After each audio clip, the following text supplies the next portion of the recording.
In this challenge, I want you to do two things. For starters, when we run our game and you select co-op, we have no way to come back to the main menu without restarting our game.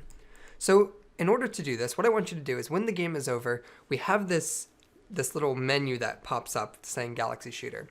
When this is displayed, I want you to be able to hit the escape key and it will send you back to the main menu. So if I hit the escape key, it will plop me into the main menu.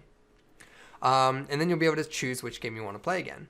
Also, check out what happens if you die while in co-op mode. So if we go ahead and actually play a full game of co-op mode here. Alright, player 2 is just going to get destroyed here. Let's go and get like a few points. So I'm going to let player 2 get destroyed or player 1, whoever gets destroyed first. And watch what happens when the game ends.